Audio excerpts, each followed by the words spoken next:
Llegó la hora de fluir con el planeta. Y actuar para proteger las reservas de agua que nos quedan. Día a día podemos hacer algo para unirnos a la corriente Del cuidado del agua. No es un chiste. Debemos cuidar el agua. Unirnos a la corriente de las acciones sostenibles hará la diferencia. Todos podemos ser protagonistas de esta gran historia. Cuidar el agua, la corriente que nos une. Una campaña de Caracol Televisión, Blue Radio y La Calle.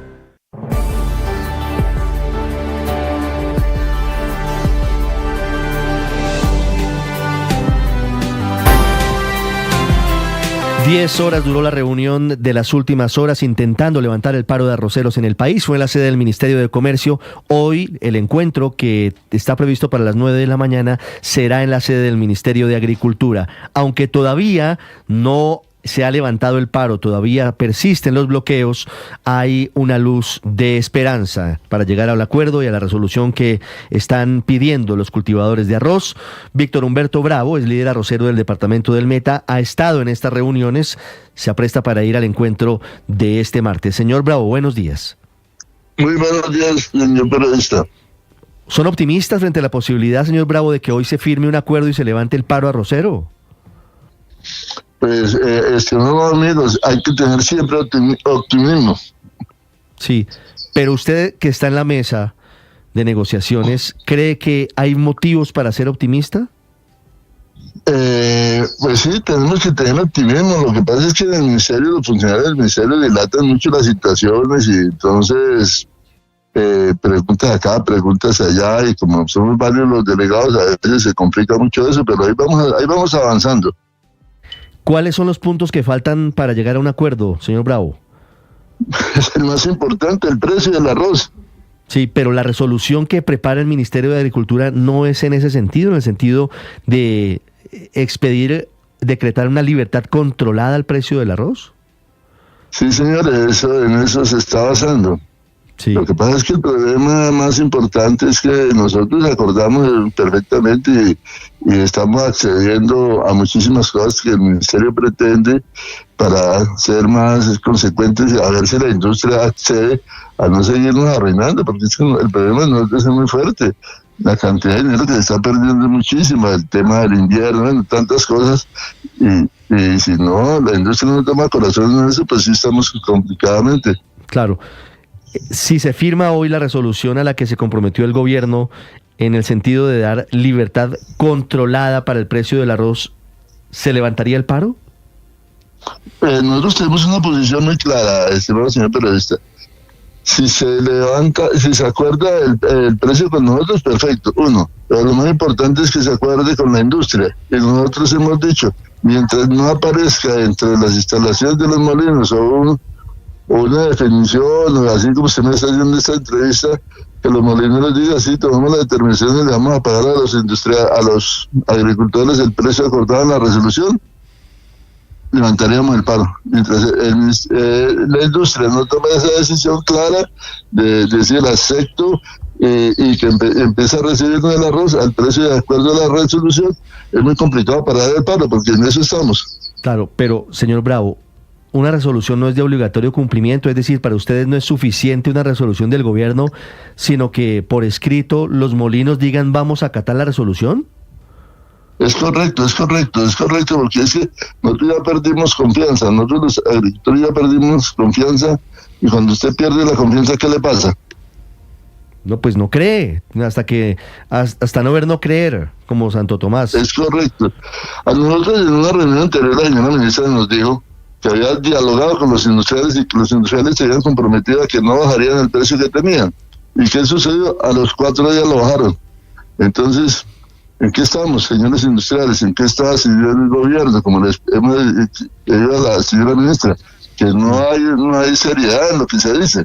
Entonces, por eso es que estamos en la carretera. Porque, claro, ¿cómo es que...? Señor Bravo, ¿y la ministra de Agricultura se comprometió a llevar firmado el acuerdo con los molinos? Pues se supone que ellos van a tener una reunión, creo, 2 de la tarde, y ellos van a tomar esa determinación. Y me imagino que los industriales, con esta nueva figura que el gobierno está desarrollando de la libertad vigilada y y ya donde entran otros actores como la Superintendencia de Industria y Comercio y no sé qué otras cosas entran ahí a actuar sobre eso, porque pues usted sabe que yo especialmente no soy tan preparado en esos temas, pero lo que sí tengo creencia es que la Superintendencia de Industria y Comercio es la que debe regular, estar vigilante de estas situaciones que estamos pasando. Pero ¿por qué la Superintendencia de Industria y Comercio en particular, señor Bravo? Si es que aquí, de todas maneras, sí. Porque es que nosotros creemos que la entidad que controla, no creemos, no sé si estoy yo equivocado, que controla el tema del mercado, Pues controla los precios, en teoría, y sí, evita la cartelización, por ejemplo. Exactamente, sí, correcto, sí, señor.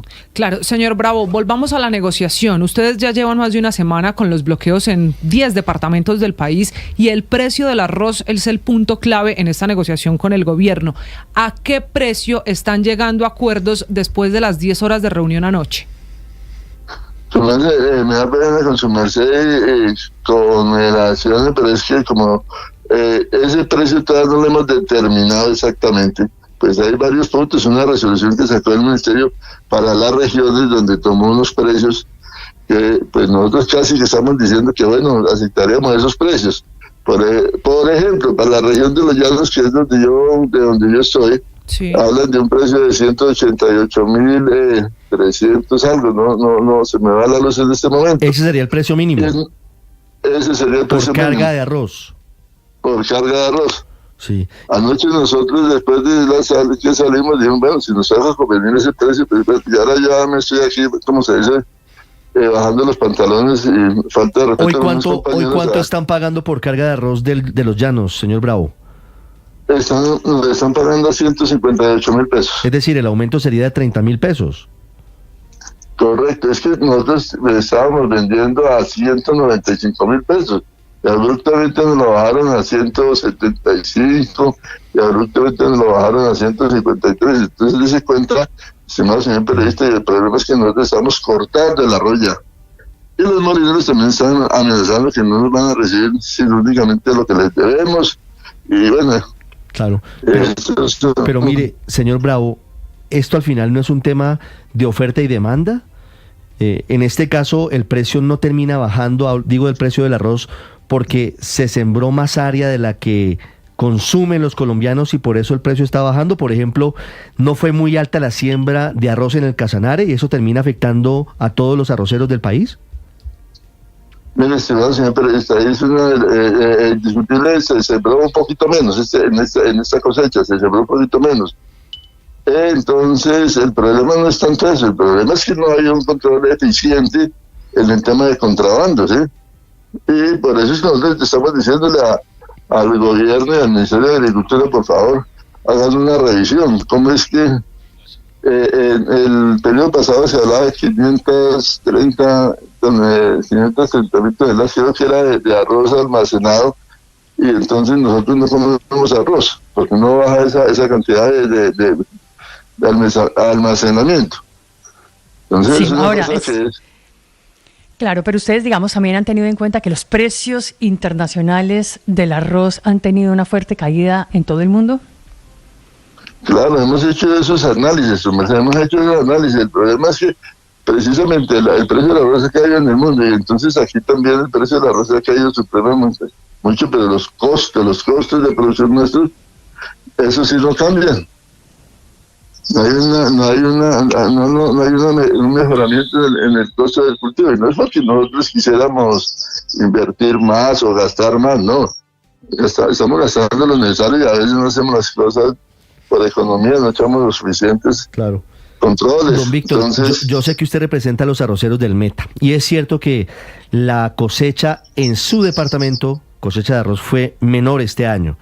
Pero como estamos intentando explicarles a los oyentes por qué el lío con los arroceros, yo sí quiero preguntarle por ese fenómeno que se está dando más a nivel nacional y en el que le quiero insistir. Y es que terminaron sembrando más arroz de manera general del que necesita el mercado colombiano. ¿Ustedes saben, por ejemplo, por qué sembraron tanto arroz en el Casanare? Estimado señor, le estoy diciendo que nosotros, mis compañeros del Calzanar, mermaron un poquito el área de arroz, Pero sigue siendo Nosotros, alta. Hay más oferta que demanda en ese momento. Lo que pasa es que ahí es donde está el problema. Nosotros, haciendo un análisis, nosotros estamos autoabasteciendo el mercado. Entonces no entendemos cómo es que no se han manejado los controles de importación. ¿Cómo es que tenemos un acuerdo de la CAN de más de casi 80 años? ¿Cómo es que se hizo ese acuerdo con Estados Unidos que se ha luchado, se ha dicho, renegócienlo? Porque, o si nos quieren sencillamente, que es lo que parece que va, así como no nos va a pasar, es que se va a acabar el cultivo del arroz en Colombia.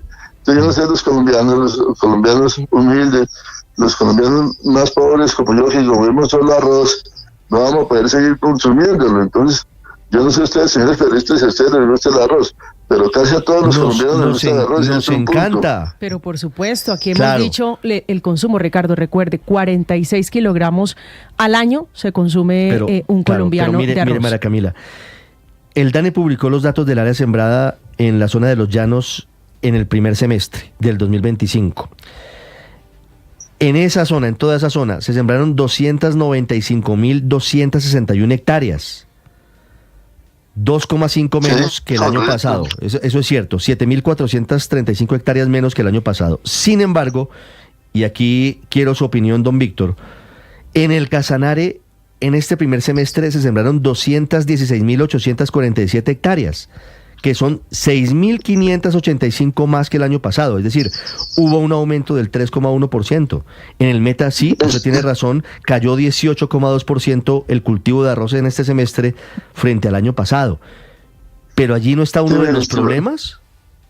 Estimado señor periodista, hay que tener en cuenta otros factores también.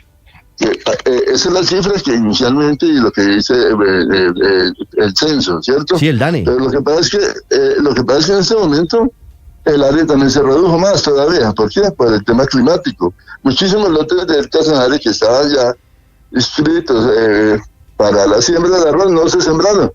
Entonces, volvemos a hacer ahorita otra vez un censo, nos vamos a dar cuenta que se mermó mal el área por el tema climático. Pues yo quería sembrar, por ejemplo, voy a poner un ejemplo, yo iba a sembrar 20 hectáreas, pero entró el invierno y no pude sembrar sino 10, entonces ya reduje 10. Y así proporcionalmente en todas las regiones. Muchos amigos nuestros del Casanare, que no tengo muy... Se ha dicho que en el Casanare se ha reducido el área de siembra más en este año por el tema climático. Una cosa es lo que se hizo cuando se hizo el censo, que se proyectó que se iba a sembrar esto, pero resulta que eso no fue así y muchísimos lotes se han perdido. Muchísimos lotes Bravo. Se han perdido. ¿Sí? Claro, usted ha puesto aquí en esta conversación, la ha traído una palabra que también ha estado sobre la mesa de conversaciones con el gobierno, en la mesa de negociaciones, que es la del contrabando. ¿En qué punto de la negociación van? ¿En qué términos ha quedado el problema del contrabando? Aló. Ahí no se escucha, le preguntaba a don Víctor sobre el contrabando. ¿En qué han quedado con el gobierno nacional sobre el tema del contrabando? Pues ahí los funcionarios, dentro de la mesa, ahí los funcionarios de la Porfa y el Ministerio de Comercio, el Ministerio de Comercio, pues tiene que ver parte en esto también. Y se está hablando de que se haga un seguimiento y que la DIAN y bueno, todos estos entes de control entren a revisar esas cosas. Señor Bravo, ayer los ciudadanos, quienes se movilizan por las vías del país, transportadores, sintieron un alivio durante las horas en que estuvieron ustedes negociando, porque durante esos momentos levantaron los bloqueos. ¿Hoy van a hacer lo mismo? Después de que se sienten a las 9 de la mañana a negociar otra vez con los ministerios, ¿van a levantar los puntos de bloqueo temporalmente mientras duren las negociaciones? Pues no le puedo prometer eso. Tengo que ahorita que nos reunamos a las 9 de la mañana, todos los de la mesa, todos los representantes, consultaremos con nuestras regiones, porque es que nosotros no somos los que decidimos, nosotros venimos en representación de un gran número de agricultores, a los cuales les vamos a decir que si ellos consideran, los que están allá en la carretera, que si podemos volver a hacer una reactivación de vía. Sí. Aunque nosotros allá en el llano, nosotros prácticamente allá en el Meta, hemos sido muy laxos en eso. No hemos tenido una laxitud muy fuerte porque entendemos que hay otros sectores de la producción que no los podemos afectar tanto. Por eso es que nosotros tenemos unas horas desde la 1 de la mañana, que fue lo que se acordó con los mismos transportadores de las regiones, de que esa era la hora importante e interesante para ellos, que se dieron. No había de la 1 de la mañana a las 6 de la mañana sin cierre. Es decir, haga la cuenta cuántas horas les dimos de libertad. Entonces ellos aceptaron y están bien en ese sentido. Claro. Lo que pasa es que pues el flujo de la vida ya no es inmenso. Es que pues no es solamente, pues está el Meta, está Casanar, está Bichá, está Uruguayna, pues todo media Colombia, estimado señor periodista. Claro. Señor Bravo, pero ¿qué tan cerca estamos del levantamiento de los bloqueos? Hay miles de personas afectadas. ¿Usted cree que hoy podría darse la orden para el levantamiento de esos bloqueos? Estimado, sí, señor. Todo depende de lo que se acuerde, de lo que se pacte hoy. Entonces, estamos pendientes de la reunión que se haga con los industriales, que ellos creo que ya han hablado con el gobierno y ya también han dicho que ellos aceptan, pues, el tema de la resolución, pero es que falta eso, que haya una firma de las actas y que estemos todos en entendimiento. Nosotros le decimos al gobierno, los industriales aceptaron, entonces que los industriales fijen en la central de sus molinos, compramos el arroz a ese precio, que es lo que se hace siempre. Entonces, cuando nuestros compañeros que están entregando arroz a una pérdida enorme, digan, sí, mejoraron el precio, correcto. Entonces, inmediatamente nosotros levantamos el paro en el Meta, porque esto es determinación de las zonas. Cada zona toma su determinación, a qué hora lo levanta, si hoy o mañana. Aquí no habrá una decisión unificada, sino cada regional decide a qué horas levanta el bloqueo y si lo levanta o no lo levanta. No, en el tema del acuerdo, si se acuerda con el ministerio, pues inmediatamente decimos que sí, se levantaría el paro. Tenemos que coordinar, porque usted sabe que hay una logística en la carretera, tenemos maquinaria, tenemos la gente misma, hay que darnos un espacio para poder irnos movilizando y levantar el bloqueo. Sí, señor Bravo, quiero hacerle una última pregunta. Si aumenta el precio que les pagan los molinos a los productores de arroz por cada carga, ¿cómo van a evitar que ese incremento termine trasladándose? ¿Aló? ¿Ahí me escucha? ¿Por qué no me repite que es que sí, se ve como la señal? Sí, con mucho gusto le repito, don Víctor, sobre el tema de los precios. Porque lo que es prácticamente inevitable es que si a ustedes les pagan más por la carga de arroz, digo los molinos, ese aumento va a terminar trasladándose al bolsillo de los consumidores. ¿Existe alguna posibilidad de que eso no ocurra o no terminaría siendo esto al final un tiro en el pie para los arroceros? Si aumenta el precio, ¿no se disminuiría el consumo por parte de los colombianos? Es que, señor periodista, hay otro problema muy fuerte, que es lo que están regulando. El precio del blanco se está trabajando y el ministerio está trabajando sobre el precio del blanco. Porque es que el problema también se genera en esto es de tres cadenas esencialmente. Nosotros, los productores, que son los más damnificados, los industriales y los comerciantes. Hay un problema dentro del comercio, que es lo que se está solicitando nosotros y los mismos industriales, que se hagan una revisión.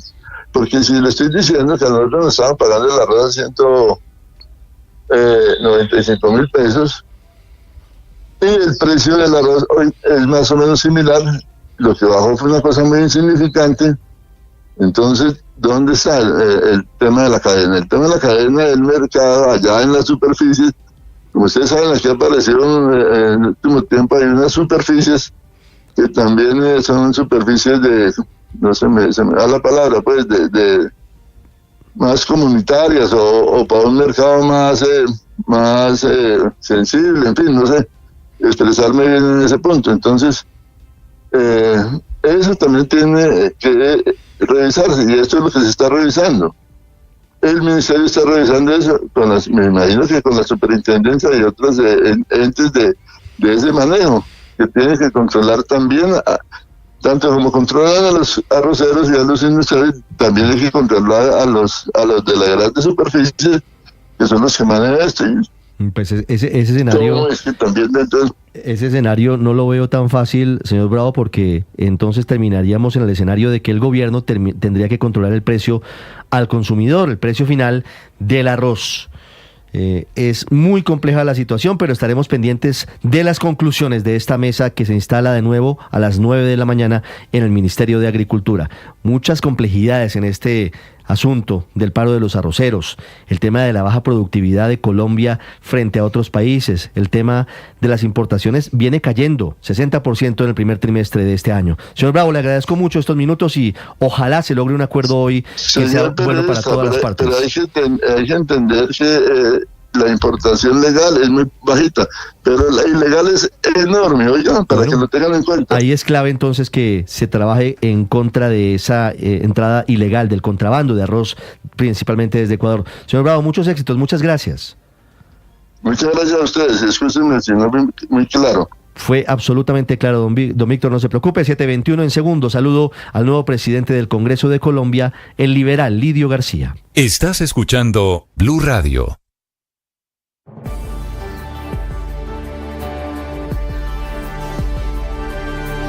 La agroindustria transforma los recursos naturales en productos esenciales para el mundo, pero para ser sostenible debe cuidar el presente sin comprometer el futuro. Este año, el premio Caracol Televisión a la protección del medio ambiente, en su 11ª edición, invita a empresas, ONGs y comunidades a postular sus proyectos de agroindustria y ganadería sostenibles. Inscripciones abiertas. Más información en www.premiomedioambiente.caracoltv.com.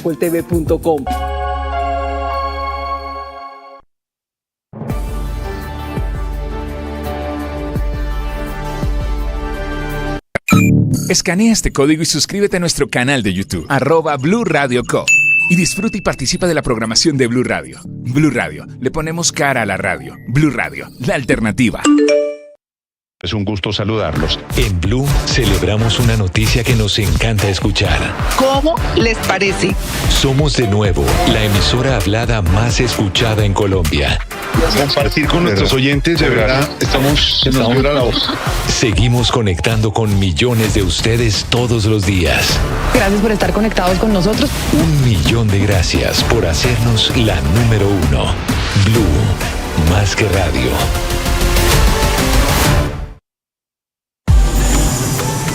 En la calle 96.9 FM se respira un nuevo aire. Nuevas conexiones. Nuevas aventuras. Esta vez avanzamos hacia un nuevo universo. Donde todos y todas son bienvenidos.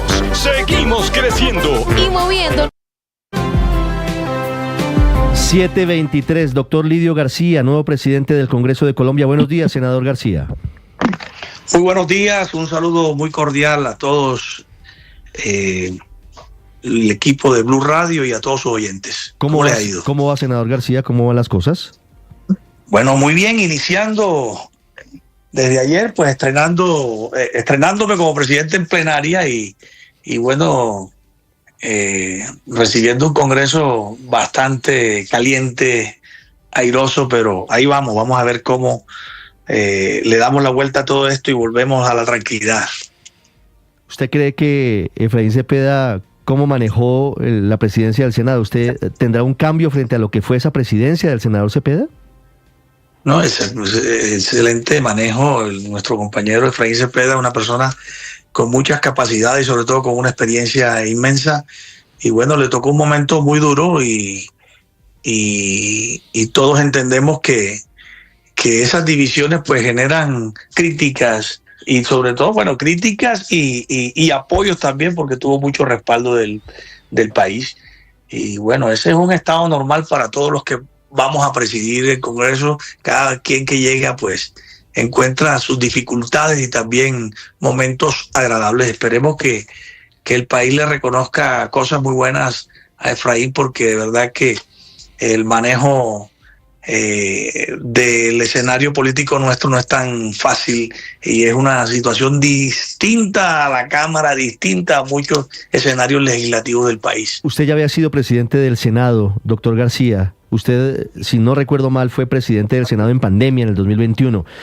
¿Qué encuentra distinto? 19-20. 19-20. Inicié la pandemia. Me cogió en marzo para finalizar los últimos 4 meses. A usted le tocó, entre otras cosas, implementar la virtualidad, las sesiones virtuales.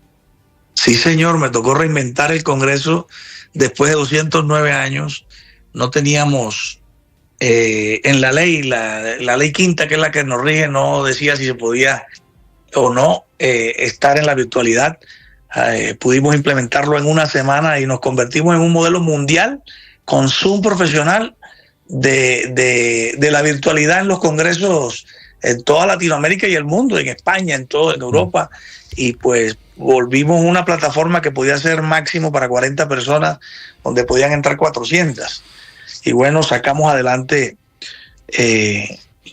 toda la agenda política y todo el debate del COVID, que la verdad pues fue un reto muy interesante y de muy bonito y gran resultado. Le preguntaba qué tanto ha cambiado entre esa presidencia suya 19-20 del Senado y esta que asume en el 2025, senador Lidio García.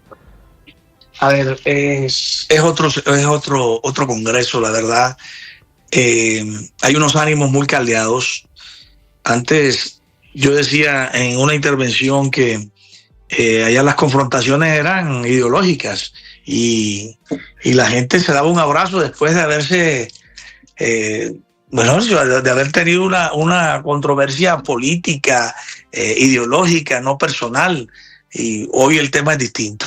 Hay unos enfrentamientos que van a lo personal, que van a señalamientos, a denuncias, a persecución, y yo creo que si brindamos garantías para todos y todos tienen los mismos tiempos de intervención y recibimos proyectos para que se debatan libremente, pues no va a haber ningún tipo de problema y tiene que volver la calma como de lugar. Claro, sobre eso quiero preguntarle, senador Lidio García. El presidente Gustavo Petro puso como uno de sus principales contradictores a su antecesor, y hablábamos de él, del senador Efraín Cepeda, y tensó la relación con el Senado, en particular el presidente de la República y el gobierno, al punto de desconocer la votación negativa a la consulta popular, firmar el decretazo saltándose la decisión del legislativo para convocar a una consulta. Al final eso quedó suspendido por el Consejo de Estado. Se aprobó la reforma laboral y al final se superó ese impasse. ¿Usted cómo va a manejar la presión del gobierno, que es evidente y es clara, como se vivió en el periodo pasado? Primero, que todo uno tiene que darle a entender a todos de que nosotros somos una de las ramas del poder, la rama del poder legislativo, a la que hay que respetar su independencia y a la que yo, como presidente de la corporación, pues haré respetar hasta el último minuto. Las decisiones nuestras son nuestras y pues eso hay que respetarlo y tenemos que ser claros, como nosotros también tenemos que respetar a las otras ramas del poder. Yo realmente creo que bueno, es que el Senado es un tema difícil, es un tema donde hoy no hay una amplia mayoría ni para un lado ni para el otro. Las votaciones son muy estrictas. Quien gana, gana por muy pocos, 1, 2, 3 votos. Y bueno, esa es la democracia. Estoy con Ricardo, ¿no? Sí, señor, ¿no? Ricardo Ospina, sí, señor. Ricardo, ¿cómo estás? El mismo que baila y canta, señor. Hombre, muy buenos días, Ricardo. El Senado es un tema donde se gana por 1, 2, 3 votos y esas son decisiones que hay que respetar y ahí se gana y se pierde y más nada. Entonces el gobierno tiene que entender que ese es el escenario natural de la democracia y de la política. Entonces esas son cosas que indiscutiblemente pues hay que hacer entender y que el resultado que haya en el escenario nuestro pues tiene que ser respetado. Sí, senador, en las últimas horas el ministro del Interior, el doctor Benedetti, ha dicho que si no les aprueban los proyectos de ley que tienen pendientes, entre ellos el de la salud, vuelven a convocar una consulta popular. ¿A usted cómo le parece esa afirmación? Me parece que esas amenazas lo que hacen es caldear un poco más los ánimos, y ese tipo de yo no lo he escuchado, pero realmente me parecería desastroso que estén amenazando al Congreso, porque cada vez que hacen una amenaza le salen mal las cosas. Cada vez que hacen una amenaza, el Congreso se arropa, se protege, se autoprotege, y ahí es donde viene el colegaje. Sinceramente, esa es una estrategia que no les puede dar un resultado agradable para ellos. Sí. ¿Qué ambiente percibe usted que hay para proyectos de ley como el que presentó el ministro Montealegre para sacar a los delincuentes de las cárceles, para una nueva reforma tributaria o para completar el trámite del proyecto de la salud? Mire, yo dije en mi discurso que bueno, hay que volver al debate. Sin duda el país necesita reformas.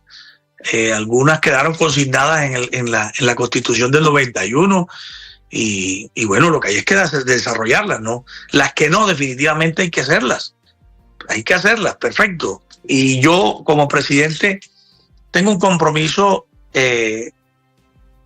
con el Congreso y con el país. ¿De qué? De que las que no se han hecho, pues pongámoslas en el tapete y pongámoslas en el escenario nuestro a que se discutan, pero que se discutan con serenidad y sin apasionamientos, porque es que el problema es que aquí no permiten que se pueda proponer, y en el Congreso eso es muy difícil, que se vote una iniciativa del gobierno sin que los congresistas opinen, sin que los congresistas transformen una ley o propongan.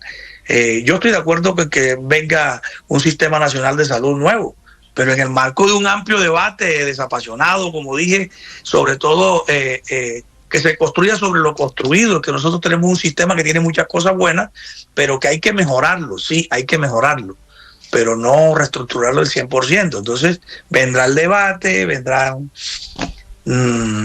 opiniones divididas, pero esto es de votos y eso es lo que tendría que definirse a través de ese marco en el Senado de la República y en la Cámara de Representantes. Sin embargo, otra cosa es cómo pintan las cosas hoy. Ya el presidente de la República cantó de alguna manera que si el presupuesto no se lo aprueba el Congreso, lo vuelve y lo saca por decreto. De hecho, el presupuesto general de la Nación viene por un monto general de 551 billones de pesos, de los cuales 26 billones nuevamente están desfinanciados, lo cual obliga nuevamente otra vez a una reforma tributaria por derecha. ¿Cuál va a ser su postura al respecto? Sí, creo que ellos tienen la firme intención de presentar una tributaria. Yo realmente he dicho que yo quiero darle garantías a todos, a la oposición y a las iniciativas del gobierno. Sin ningún problema se abrirán los debates, pero aquí ustedes conocen lo que es una reforma tributaria, sobre todo a puertas de unas elecciones. No sé cómo la podrían sacar adelante, porque ustedes saben que esto es un tema muy impopular en este momento, es difícil. Sin embargo, ellos dicen que es necesaria, pues, que presenten la propuesta y que presenten con la mayor tranquilidad y sobre todo con la capacidad de poder convencer a los congresistas de que la puedan votar. Y senador García, el domingo, el fin de semana, después de que escuchó a la representante Garrido, el presidente Gustavo Petro en su salida salió con el doctor Alfredo Sade, con el pastor Alfredo Sade, que gritaba reelección. Y hace apenas unas horas, ese mismo funcionario, el señor Sade, ha dicho que definitivamente va a hacer todo para que el nombre del presidente Petro sea repostulado en el 2026. Sobre ese punto, sobre la eventual o posible e hipotética reelección del presidente, ¿qué opina usted como presidente del Senado? Mire, yo lo que veo ahí es una pelea por la hegemonía interna en el gobierno. Yo no sé, ahí hay como unas confrontaciones que son muy fáciles de entender qué es lo que sucede.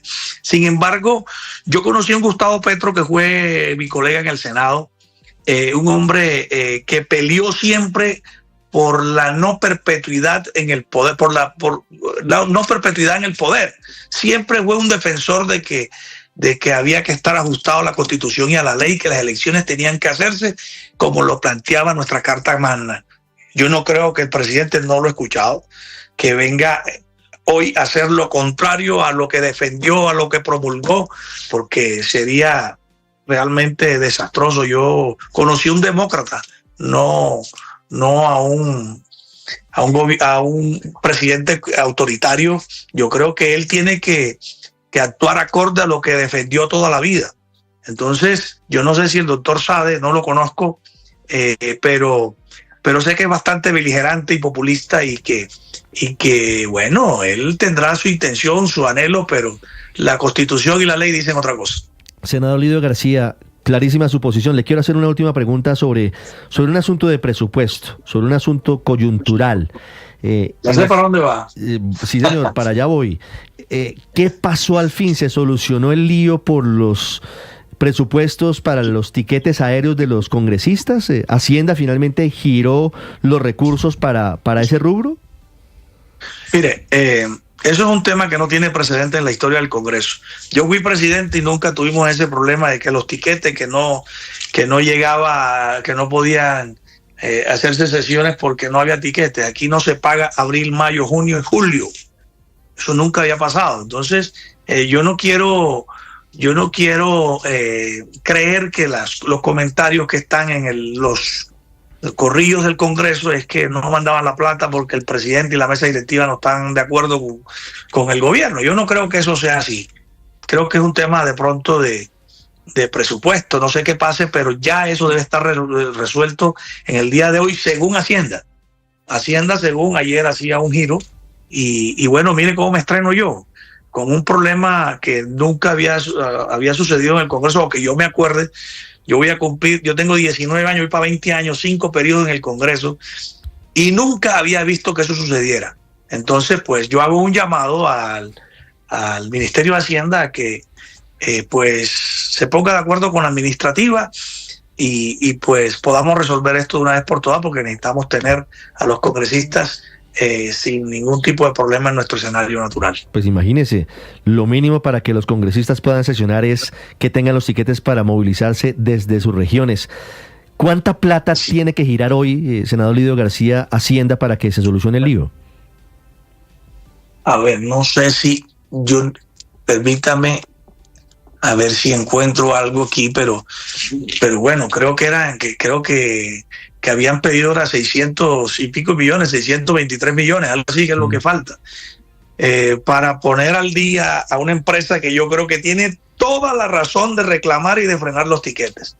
Yo creo que decir que es que la empresa que suministra los tiquetes está siendo inconsecuente, pues no es así. Ayer alguien decía eso y digo, una empresa que tenga 4 meses pero claro, que no le giren, si a usted no le pagan, pues no presta el servicio. Complicado, ¿no? Es muy complicado, pero sí. no es una plata descomunal, como no, pero dirían, son 600 millones de pesos. Nada, yo creo que para Hacienda no es nada realmente. Mire, me llama la atención que anoche el Ministerio de Hacienda dijo que ellos sí habían hecho los pagos, que en abril habían dado 119 millones, que en mayo habían dado 262 millones, que en junio habían dado 369 millones.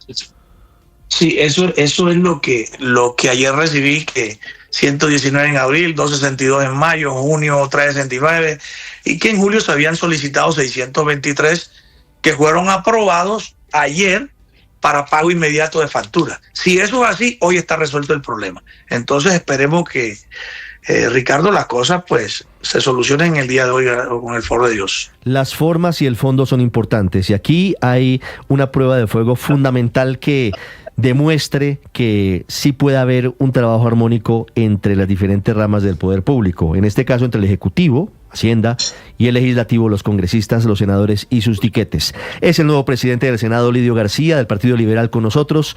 Presidente Lidio García, muchas gracias y muchos éxitos en su gestión. Oiga, muchas gracias a ustedes y aquí estoy siempre para servirles. 7:39. Que tengan un buen día. Gracias, ya regresamos en Mañanas Blue. Estás escuchando Blue Radio.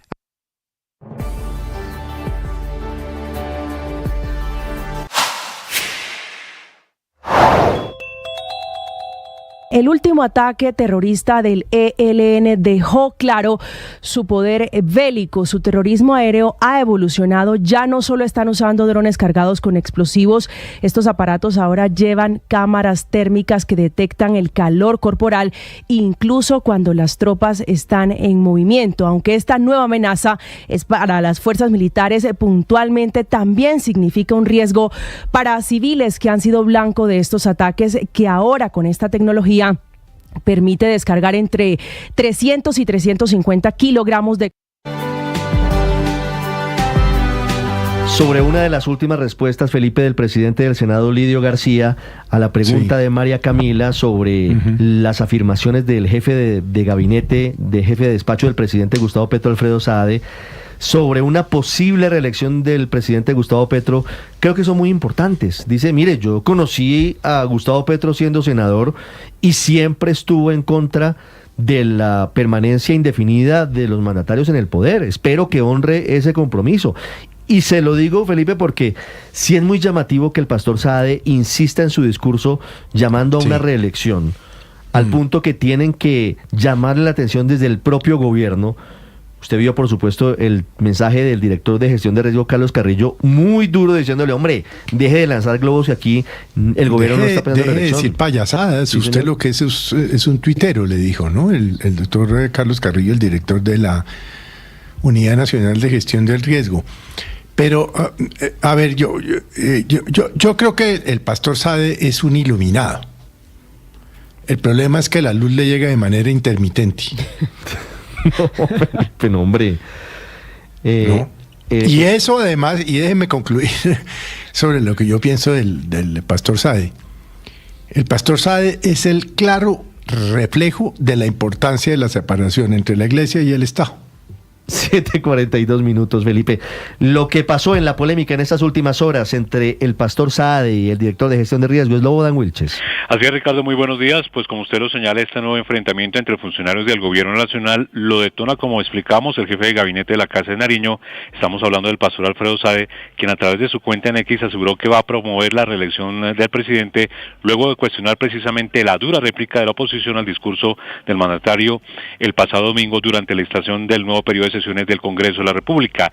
El pastor Saade escribió en sus redes sociales lo siguiente, lo leo textualmente: la inepta oposición fue, como siempre, incapaz de rebatir el extraordinario discurso del presidente Gustavo Petro. Lo único que saben es destilar veneno por la boca. Definitivamente haré todo para que el nombre del presidente Petro sea postulado o repostulado en el 2026. Reacciona Carlos Carrillo, quien, como sabemos, es el director de la oficina de la Unidad Nacional de Gestión de Riesgo del Gobierno Nacional, y le responde al pastor Saade con el siguiente mensaje: ya está bueno de payasadas, usted no es un opinador o un tuitero cualquiera, es el jefe de despacho del presidente de la República. Su obligación legal y moral es respetar la Constitución y la ley en Colombia. No hay reelección. El mismo presidente ha dicho muchas veces que no le interesa. Sigue Carrillo diciendo: si tu trabajo es lambonear, el del gabinete es cumplirle a los colombianos. Su incansable búsqueda de atención nos genera problema a todos. Si le gana la pulsión activista, pues levántate y vete. Y cierra Carrillo en otro párrafo diciendo: y no se le olvide que esos, los que hoy llama ineptos, fueron los que le avalaron mejor en sus aventuras políticas. Cambio Radical y Centro Democrático, de verdad que no le queda este showcito, responde Carlos Carrillo, como decimos, al pastor Alfredo Saade en este enfrentamiento que se registra entre funcionarios de la Casa de Nariño, que se suma además, Ricardo, al enfrentamiento entre el ministro de Justicia, Eduardo Montealegre, y al del comisionado de paz, Oti Patiño, por el proyecto de paz total que entrega beneficios a narcos y a jefes de bandas criminales. Slobodan, gracias. Hablaremos más adelante también de ese otro episodio, el choque entre Eduardo Montealegre y Oti Patiño. Pero en este caso, Héctor, busqué al doctor Carrillo y nos dice: no, con lo que escribí es suficiente. Quería yo preguntarle acerca de lo que escribía en detalle, pero nos dice: no, por ahora me quedo con el mensaje en Twitter. Y sí revela, por supuesto, que en el gobierno hay un sector que dice: nos vamos el 7 de agosto del 2026, representado aquí por el doctor Carrillo y por las bases del pacto histórico. Pero hay otro sector, indudablemente, que representa el pastor Saade, pero en el que está también la senadora Isabel Cristina Zuleta y otros congresistas, que incluso el 20 de julio, Héctor, llevaron unas pancartas a la instalación de las sesiones legislativas en el Congreso hablando de reelección. Es decir, Yo no sé qué esté pensando el presidente Gustavo Petro sobre todo esto que está ocurriendo al interior de su gobierno. Bueno, pues él ha dicho muchas veces, Ricardo, que no quiere quedarse, incluso que no le gusta estar ahí. Pero lo cierto es que pues no es coherente esa afirmación con permitir que un funcionario de la jerarquía del señor Saade pues esté haciendo y diciendo las cosas que hace. Es que ahí es donde el presidente Petro tiene que responder, porque claro, él todo el tiempo dice, bueno, esto ya, yo me voy, yo solo estoy hasta el 6 de agosto del 2026, etcétera, pero permite que su mano derecha haga y diga las cosas que hace. Yo por eso siempre creí, siempre lamenté mucho ese nombramiento, que me parece que es un ejemplo de la degradación del gobierno, pero sobre todo un peligro, porque evidentemente el señor Saade lo que hace es desafiar a las instituciones. O sea, el jefe de gabinete del presidente vociferando en el Congreso de la República por la reelección, que es un asunto abiertamente inconstitucional, pues es realmente un hecho grave a mi modo de ver. Yo sí echo de menos, Ricardo, a la Procuraduría. A mí me parece que el señor Saade es un funcionario que en la Procuraduría se debería usar esa palabra que ellos usan, los de la Procuraduría, que es perfecta para él, que es disciplinable. Es que no puede levantarse un funcionario a vociferar en el Congreso como lo hacía, pero además invitando a incumplir la Constitución. Pues hay además diferentes motivos por los cuales eventualmente tendría en sus manos la Procuraduría la posibilidad de adelantar una actuación preventiva, inmediata sobre el pastor Saade. No solo este episodio, que por supuesto es grave, sino también en un tema concreto y directo, el tema de los pasaportes. Es decir, elementos tendría la Procuraduría para tomar una decisión en torno al pastor Saade, María Consuelo. Claro, pero sí es muy típico de las personas que se empiezan a encerrar en el poder. Llámense presidentes, llámense alcaldes, o sea, las personas que se empiezan a encerrar rodeados por aduladores. Y el rol de esos aduladores es precisamente tratar de ser más papistas que el Papa, o sea, más petristas que Petro. Y yo en eso sí creo que le corresponde al señor presidente poner un freno a que esos rumores sigan, porque es que además del cargo que detenta Alfredo Saade como jefe de despacho, permanentemente en el último tiempo está con el presidente en todos los viajes, en todas las presentaciones, en todas las tarimas, siempre a su lado. O sea que no es que diga las cosas y el presidente no lo sepa, no lo oiga. Claramente, si deja el presidente rodar esa bola, pues es dañino para la gobernabilidad, es dañino para el ambiente en el Congreso. Y Carrillo no es la primera vez que toma distancia, ya ha tomado distancia, por ejemplo, con el tema de Daniel Quintero también, está hablando con mucha claridad y con mucha franqueza, sobre todo pidiendo que el presidente mande una señal en contrario, porque yo estoy de acuerdo con Héctor, lo que ha dicho en el pasado ha sido ambiguo de cara a esas afirmaciones tan claras de Alfredo Saade. Creo que sería un buen momento, Luis Ernesto, para que el presidente renovara lo que ha dicho en diferentes oportunidades, en el sentido de que no lo está dijera interesado. con contundencia, sin ambigüedad. En reelegirse ni permanecer más allá del 7 de agosto del 26, que es la narrativa del pastor Saade, en público y en privado. Y según nos cuentan, ha hecho o habría hecho reuniones en ese sentido, hablando de que el presidente se va a reelegir, dándolo como un hecho y demás, lo cual es supremamente delicado. Es que yo estoy por creer, Ricardo, que el pastor Saade sigue trabajando para Cambio Radical. Usted ha visto circulando seguramente algunas imágenes de él cuando fue candidato al Senado por Cambio Radical, y yo creo que honestamente él pareciera que sigue trabajando para la oposición, porque les pone la tarea en bandeja de plata. O sea, no les puede servir de manera más fácil una campaña a la oposición que avivando el temor de un abuso constitucional como el intento de una reelección que hoy, como todos lo hemos dicho y todos lo saben, pues es inconstitucional.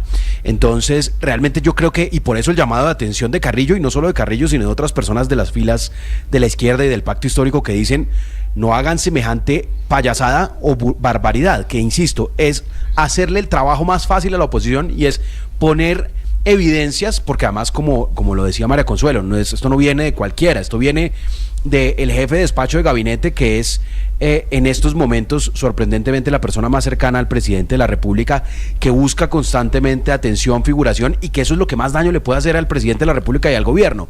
Un jefe de gabinete que esté buscando en agenda propia mucha figuración, no en agenda del gobierno, discreción y hacer su tarea sigilosamente de que se muevan los hilos del poder, sino él tratar de ser el protagonista.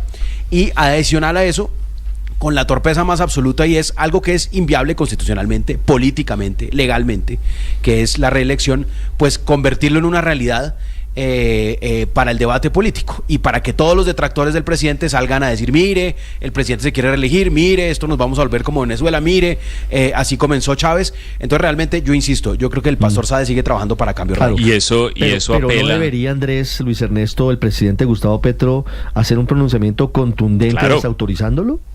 Claro, eso es lo que debería hacer el presidente Petro, porque es que mire la dualidad en la que él navega.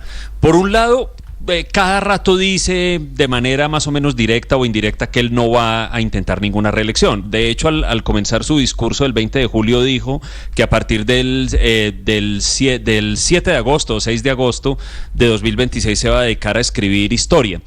Pero luego salen estos funcionarios, no solamente ese señor Sade, que yo no creo que sea pastor, por cierto, ese señor Sade y Montealegre y Isabel Zuleta, etcétera, a hablar duro de reelección, y él no dice una palabra.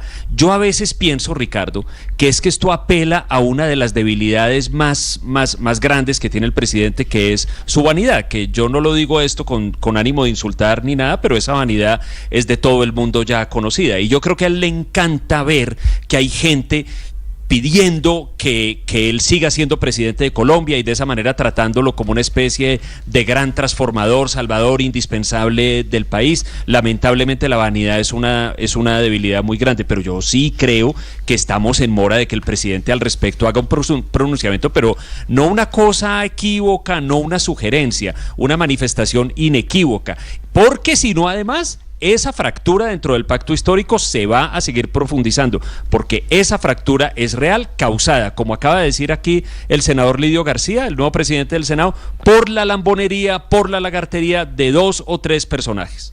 Se le rompería incluso su propio partido, el pacto histórico, Álvaro, ¿no? Aquí hay una evidente confrontación de dos bandos en el mismo partido de gobierno, sobre uno que quiere, que le gustaría que el presidente fuera reelegido, no es posible legal ni constitucionalmente, y el otro que dice: no, aquí nos elegimos para 4 años en el poder. Sí, pero aquí el general de guerra es Sade. Yo veo 2 razones, creo más en la segunda. Una es que pues el anhelo normal de los seguidores más ciegos de los caudillos, que siempre quieren que se eternicen esos caudillos en el poder. Ahora los de Petro, antes los de Uribe. Estos llegaron a cambiar la Constitución, intentaron hacerlo una segunda vez. Pero ahora la situación es distinta, entonces se pregunta uno cómo hacen eso. Yo creo que esa frase del señor Sade lo que busca es alimentar la principal teoría de conspiración de la oposición. Seguro lo hace con cálculo electoral, eso de que Petro se va a quedar en el poder porque les conviene que la oposición recurra a los métodos populistas, porque eso iguala el partido, hace que el populismo sea el único método de campaña. Y si usted mira a otros populistas, Trump, Mickey, ¿cómo ganaron? Pues desconcertando a la oposición, obsesionándola. Bukele y Milei. Milei, ¿qué dije? Miquel y Mickey, pero para que quede claro, Bukele y Milei, sí señor. Sí, desconcertan a la oposición obsesionándola con sus maneras y sus ideas escandalosas, y así las distraen con la comidilla diaria de lo que dicen y hacen. Para eso está el señor Sade, yo creo, esa es su función. Estoy de acuerdo con usted.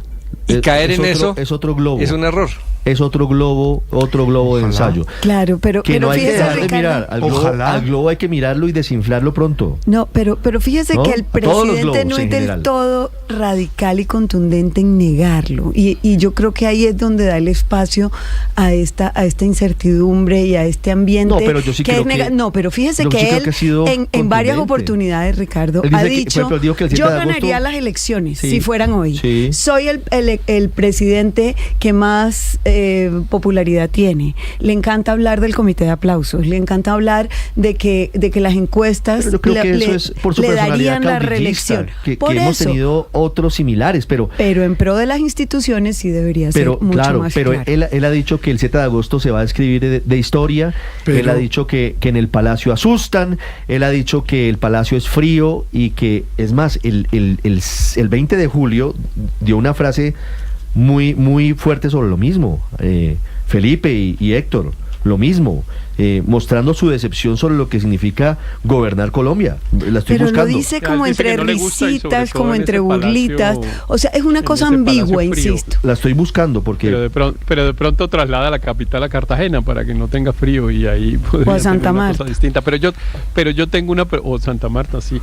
Pero yo tengo una pregunta, Señor. Ricardo, me hago una pregunta.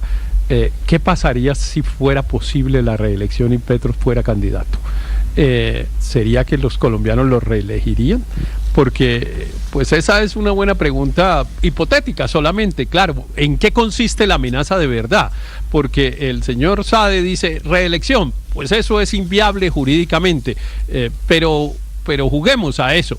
¿Realmente los colombianos estarían dispuestos a reelegir este gobierno? Pues yo francamente creo que no, y además he dicho varias veces y lo ratifico, cualquier candidato que tenga siquiera cercanía o apoyo al presidente Petro perdería las próximas elecciones, de eso yo no tengo duda.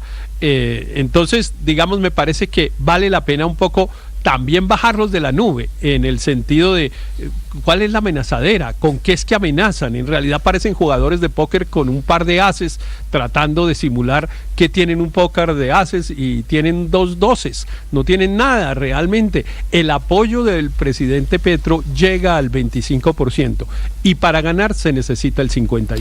No, pero lo que es más grave es No que estoy estos seguro de que- distractores no sé. lo único que hacen es enredar más la ejecución del año que les queda. Es que yo sí planteo que no hay ningún sentido de urgencia, y eso, sumado a los comentarios Ricardo. de Alfredo Saade, pues me angustian, porque cuando uno no tiene sentido de urgencia es porque se piensa quedar. Y aquí Sí, no pero hay, no- aquí no cuentan los días No, que le no, falta de ejecución. Aquí Pero yo no cuentan- pongo- a mí sí me preocupa. No, yo no. Pero yo no- es que no tiene yo cómo no pongo- quedarse. Es que esta es una discusión absolutamente sin Mire, importancia, mire, porque es que no tienen cómo quedarse. Sí, Felipe, es cierto. Respetando la Constitución y la ley como creo que lo hacen, lo harán y deben hacerlo, no tienen Sí. por dónde quedarse en el poder. Pero Por entonces eso, sí tendría Ricardo. que haber un pronunciamiento de el ¿Contundente? beneficiario o el perjudicado por lo que dice el pastor Bueno, Saade. pues se acaba de Ricardo. hacerlo en Twitter. No Acaba me de diga. hacerlo en Twitter una imagen de él, una cosa de un TikToker o lo que se dice. No pasarán, no volverán.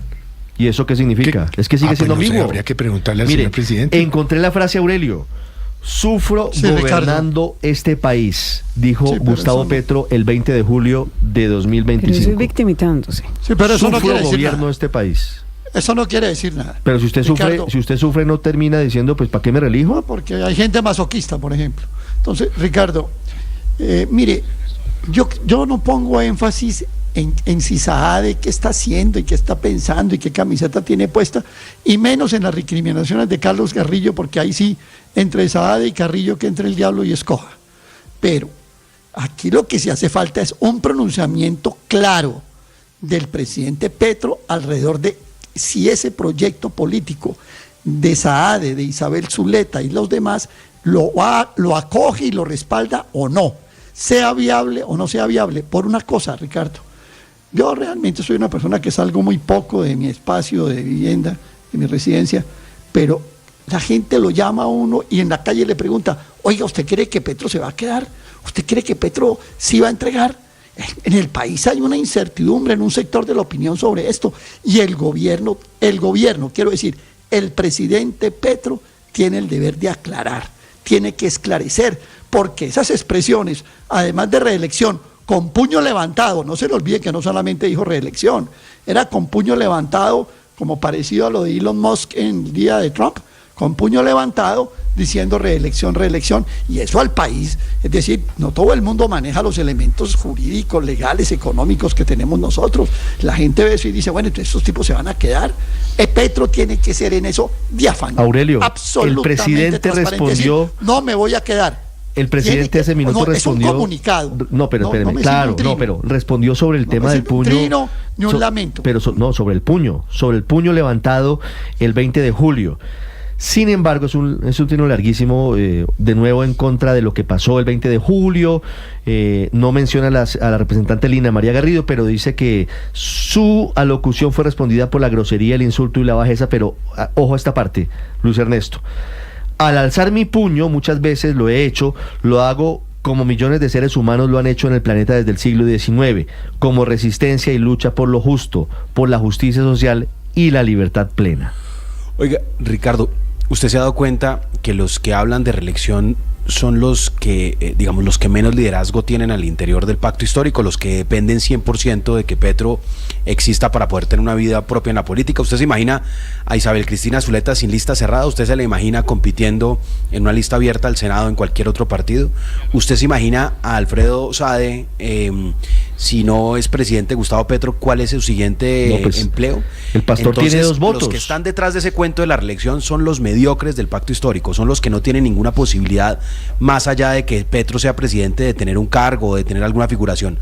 Los otros liderazgos de la izquierda, gústele a uno o no, yo por ejemplo no soy afecto ni a Bolívar ni a Carrillo, pero nunca los he escuchado hablar el embeleco ni a Susana Muabal hablar las pendejadas de la reelección. Ellos están en el ejercicio de defender sus tesis, de defender las causas, y no tratando y de la continuidad del proyecto que defienden, de su proyecto político, que es perfectamente